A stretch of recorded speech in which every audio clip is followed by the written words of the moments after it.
Hello everyone, welcome to engineers education point. इस video में microwave and radar के question paper को देखेंगे।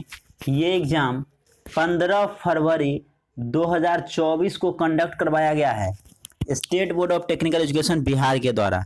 ये diploma in electronics engineering, diploma in electronics and communication engineering and diploma in instrumentation and control engineering का question paper है 5th semester का, SBT Bihar का।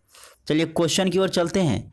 पहला क्वेश्चन है frequency range of microwave is. Microwave का फ्रीक्वेंसी रेंज कितना होता है? तो माइक्रोवेव का फ्रीक्वेंसी रेंज 30 मेगाहर्ट्ज से 300 गीगाहर्ट्ज के बीच में हो जाएगा। ऑप्शन सी हो जाएगा माइक्रोवेव का फ्रीक्वेंसी रेंज। क्वेश्चन नंबर 2 है size of antenna becomes dash at microwave frequency. High frequency पे क्या होगा? एंटीना का साइज जो है स्मॉल हो जाता है, तो वेरी स्मॉल हो जाएगा। जैसे जैसे फ्रीक्वेंसी का रेंज, माइक्रोवेव फ्रीक्वेंसी मतलब गीगाहर्ट्ज 10⁹ हर्ट्ज के रेंज में हो जाएगा, तो जैसे जैसे फ्रीक्वेंसी बढ़ाइएगा तो एंटीना का साइज स्मॉल हो जाता है, वेरी स्मॉल। ऑप्शन सी हो जाएगा 2 का। क्वेश्चन नंबर 3 है which of the following material is use making of waveguide. Waveguide बनाने के लिए कौन सा मटेरियल का यूज किया जाता है? तो ब्रास का यूज किया जाता है। ऑप्शन ए हो जाएगा 3 का। क्वेश्चन नंबर 4 है Which of the following transmission medium does not support TEM mode? TEM mode कौन सा ट्रांसमिशन मीडिया जो है सपोर्ट नहीं करता है? तो वेवगाइड जो है सपोर्ट नहीं करता है। वेवगाइड में टी ट्रांसवर्स इलेक्ट्रिक और ट्रांसवर्स मैग्नेटिक मोड होता है। TEM मोड जो है सपोर्ट नहीं करता है वेवगाइड। ऑप्शन बी हो जाएगा 4 का। क्वेश्चन नंबर 5 है Which of the following is dominant mode in rectangular waveguide? Rectangular waveguide में डोमिनेंट मोड क्या होता है? TE10 होता है। ऑप्शन सी हो जाएगा 5 का, TE10। क्वेश्चन 6 है इन TM mode transverse magnetic mode में कह रहा है, TM मोड में कह रहा है क्या होता है? तो TM मोड में HZ जो है नॉट इक्वल टू 0 होता है और TM मोड में क्या होता है? TM मोड में HZ उल्टा बोल रहा है। TM मोड में EZ जो है नॉट इक्वल टू 0 हो जाता है और HZ इक्वल टू 0 होता है। ऑप्शन क्या हो जाएगा? 6 का ए हो जाएगा, 6 का ए हो जाएगा। EZ not equal to 0, HZ equal to 0। Option A हो जाएगा। क्वेश्चन नंबर 7 है klystron is used as. Klystron का यूज किया जाता है ऑसिलेटर के तौर पे भी, एम्पलीफायर के तौर पे भी, आइदर ए और बी। ऑप्शन सी हो जाएगा। क्वेश्चन नंबर 8 है which of the following device does not require cavity resonator. इनमें से कौन सा डिवाइस में कैविटी रिजोनेटर की आवश्यकता नहीं पड़ती है, ये पूछ रहा है। तो क्लिस्ट्रॉन में चाहिए, रिफ्लेक्स क्लिस्ट्रॉन में भी चाहिए, ट्रैवलिंग वेव ट्यूब TWT में नहीं चाहिए, ट्रैवलिंग वेव ट्यूब में नहीं चाहिए। ऑप्शन सी हो जाएगा। क्वेश्चन नंबर 9 है which of the following diode has negative resistance. कौन सा डायोड का इसमें निगेटिव रेसिस्टेंस होता है? तो गन डायोड में निगेटिव रेसिस्टेंस होता है। ऑप्शन ए हो जाएगा 9 का। 10 है directional coupler is a dash port waveguide junction. कितना पोर्ट होता है डायरेक्शनल कपलर में? तो इसमें जो है 4 पोर्ट होता है, 4 पोर्ट वेवगाइड जंक्शन होता है। ऑप्शन डी हो जाएगा 10 का। क्वेश्चन नंबर 11 है which type of attenuator is use with rectangular waveguide. Rectangular waveguide में किस तरह का एटेन्यूएटर का यूज किया जाता है? तो फ्लैट टाइप और रोटरी टाइप दोनों तरह का यूज किया जाता है, आइदर ए और बी। ऑप्शन सी हो जाएगा। क्वेश्चन नंबर 12 है operational frequency range of lens antenna is. Lens antenna का फ्रीक्वेंसी रेंज कितना होता है? तो 1000 मेगाहर्ट्ज से 3000 मेगाहर्ट्ज के बीच में होता है। ऑप्शन ए हो जाएगा 12 का। क्वेश्चन नंबर 13 है in microwave which of the following technique is used for measurement of low power. Low power measurement करने के लिए कौन सा टेक्निक्स का यूज किया जाता है?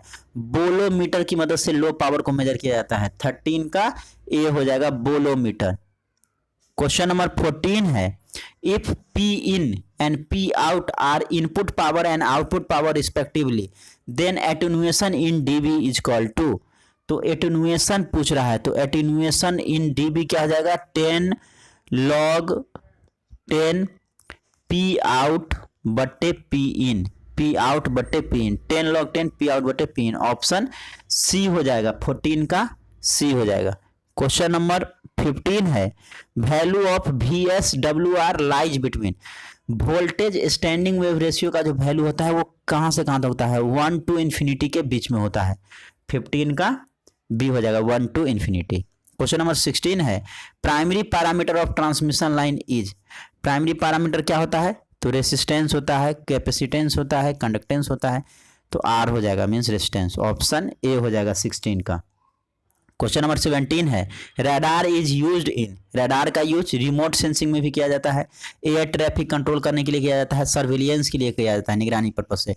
ये सभी पर्पज से रडार का यूज किया जाता है। 18 है which of the following works on the principle of Doppler effect. Doppler effect पे कौन सा काम करता है? Pulse radar, CW radar, FM CW radar, both A and C. तो ये दोनों काम करता है, ठीक है ना। पल्स रडार भी काम करता है और FM CW रडार भी काम करता है। बोथ ए एंड सी हो जाएगा, ऑप्शन डी हो जाएगा 18 का। क्वेश्चन नंबर 19 है which of the following radar suffer from blind speed. कौन सा रडार जो है ब्लाइंड स्पीड से जो है सफर करता है? तो MTI रडार हो जाएगा, moving target indicator radar. Option 19 का ए हो जाएगा। 20 है स्टालो एंड कोहो आर रिलेटेड टू। स्टालो और कोहो जो है किससे रिलेटेड है? तो FM CW रडार से रिलेटेड है स्टालो एंड कोहो। ऑप्शन सी हो जाएगा 20 का। ग्रुप बी का क्वेश्चन नंबर 2 में पूछा है define frequency range of microwave. What limits the frequency of microwave. Frequency range बताना है माइक्रोवेव का और क्या लिमिट्स करता है फ्रीक्वेंसी ऑफ माइक्रोवेव को। और में है how microwave exhibits better antenna gain and directivity explain. Question number 3 में पूछा है एक्सप्लेन एक्टिव माइक्रोवेव डिवाइस। इसी का और में पूछा है define waveguide, right its application. Waveguide को डिफाइन करना है और उसके एप्लीकेशन को लिखना है। क्वेश्चन नंबर 4 है explain why TEM mode is not possible in waveguide. कह रहा है वेवगाइड में TEM मोड क्यों पॉसिबल नहीं है, ये बताना है। इसी का और में पूछा है what is directional coupler, right it's few application. Directional coupler क्या है और कुछ एप्लीकेशन इसका लिखना है। क्वेश्चन नंबर 5 है how are microwave measurement different from low frequency measurement. Microwave measurement कैसे डिफरेंट है लो फ्रीक्वेंसी मेजरमेंट से, ये बताना है। इसी के और में पूछा है explain the characteristics of microwave filter. Microwave filter का कैरेक्टरिस्टिक्स को बताना है। क्वेश्चन नंबर 6 में पूछा है right the difference between CW radar and MTI radar. CW radar और MTI रडार के बीच में डिफरेंस बताना है। और में पूछा है write application of FM CW radar. Group C का क्वेश्चन नंबर 7 है write advantages and disadvantages of microwave. Microwave का एडवांटेज और डिसएडवांटेज को बताना है। इसी का और है explain the effect of microwave on human body. Human body पे माइक्रोवेव का क्या इफेक्ट प्रभाव पड़ता है, ये बताना है। क्वेश्चन नंबर 8 में पूछा है explain working principle of reflex klystron with the help of suitable diagram. Reflex klystron का वर्किंग प्रिंसिपल बताना है डायग्राम की मदद से। इसी का और में पूछा है explain operation of Gunn diode with constructional diagram. Question number 9 में पूछा है right difference between waveguide and transmission line. Waveguide और ट्रांसमिशन लाइन के बीच में डिफरेंस को बताना है। इसी का और में पूछा है explain the construction of microwave transistor. Microwave transistor का कंस्ट्रक्शन को बताना है। क्वेश्चन नंबर 10 है explain the operation of resistive card attenuator. Resistive card attenuator का ऑपरेशन को बताना है। इसके और में पूछा है explain phase shift method for measurement of attenuation. Phase shift method को जो है एक्सप्लेन करना है।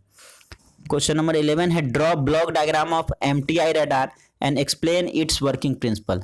MTI रडार का ब्लॉक डायग्राम बनाना है और उसके वर्किंग प्रिंसिपल को एक्सप्लेन करना है। इसी का और में पूछा है explain working principle of lens antenna with suitable diagram. Lens antenna का वर्किंग प्रिंसिपल बताना है डायग्राम की मदद से। तो ये डिफरेंट सारा क्वेश्चन माइक्रोवेव एंड रडार का है जो एग्जाम 15 फरवरी 2024 को कंडक्ट करवाया गया है state board of technical education Bihar के द्वारा। यह diploma in electronics engineering 5th semester का क्वेश्चन पेपर है। देख सकते हैं डिफरेंट सारा क्वेश्चन जो एग्जामिनेशन में पूछा गया है। तो इस वीडियो में इतना ही, मिलते हैं नेक्स्ट वीडियो में। Thank you everyone.